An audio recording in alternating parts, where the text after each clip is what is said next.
Hello student, success coaching classes में आपका स्वागत है। तो आज हम लोग डिस्कस करने वाले हैं क्लास 10th का सामाजिक विज्ञान का मोस्ट इंपॉर्टेंट सब्जेक्टिव क्वेश्चन। आप को शॉर्ट क्वेश्चन बताने वाले हैं, ठीक है, जो एग्जाम में बार बार एग्जाम में पूछा जाता है।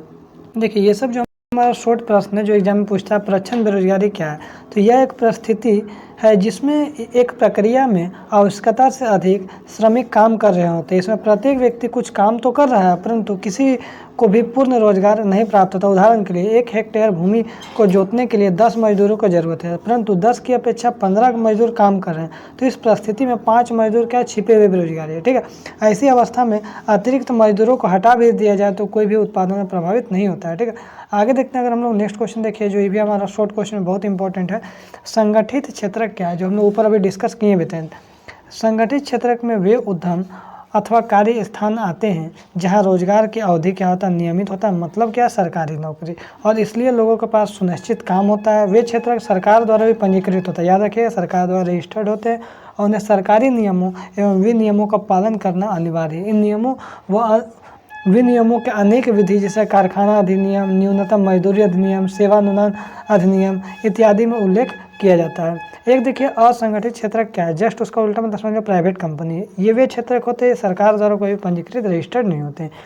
ये छोटी छोटी और भी बिखरी इकाइयों को अधिकांश सरकारी नियंत्रण से क्या होता है, बाहर होता है, सरकारी कंट्रोल से बाहर होता है। ये निर्मित होते हैं। इस क्षेत्र के नियम व विनियम होते हैं परंतु इसको कोई भी पालन नहीं करता। नियम तो इसका होता है लेकिन इसका कोई भी पालन नहीं होता है। आगे यदि हम लोग देखते हैं तो प्राथमिक क्षेत्र की गतिविधि क्या है। तो प्राथमिक क्षेत्र की गतिविधि वे सभी व्यवसाय सम्मिलित हो जाते हैं जो मनुष्य के प्राकृतिक पर्यावरण से जुड़ा हुआ है। बार बार बोल रहे हैं, प्राकृतिक पर्यावरण से जुड़ा। शिकार, मत्स्य, डेयरी, कृषि, खनन, ये सब हमारा प्राथमिक क्षेत्र के गतिविधि हो जाता है, ठीक है।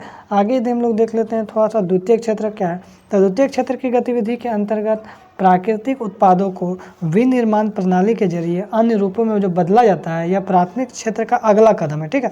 कपास से कपड़ा बना दिए तो उद्योग के माध्यम से बनाए, गन्ने से चीनी बना दिए, लौह अयस्क से इस्पात बना दिए। इस गतिविधि के महत्वपूर्ण उदाहरण है। ये सभी जो क्षेत्र है गतिविधियाँ हो रहा है, तैयार माल सीधे प्राकृतिक उत्पादित नहीं होता है वरना उसे बनाना पड़ता है। तो इसलिए हम लोग विनिर्माण की कोई प्रक्रिया आवश्यक है।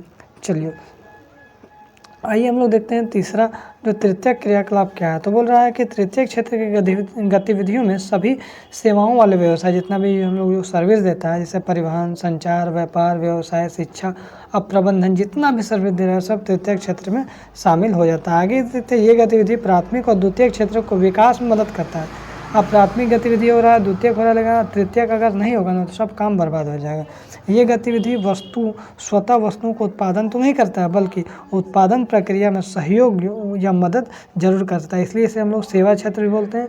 अब प्राथमिक क्षेत्र को हम लोग क्या बोलते हैं, कृषि क्षेत्र भी बोलते हैं, ठीक, याद रखिएगा। प्राथमिक क्षेत्र को हम लोग कृषि क्षेत्र भी बोलते हैं और द्वितीय क्षेत्र को हम लोग क्या बोलते हैं, विनिर्माण क्षेत्र या औद्योगिक क्षेत्र भी बोलते हैं, या तृतीय क्षेत्र को हम लोग क्या बोलते हैं, सेवा क्षेत्र भी हम लोग बोलते हैं। तो यदि हमारा वीडियो आपको अच्छा लगे तो लाइक शेयर सब्सक्राइब जरूर करें। फिर मिलते हैं हम लोग नेक्स्ट वीडियो में। Thank you so much.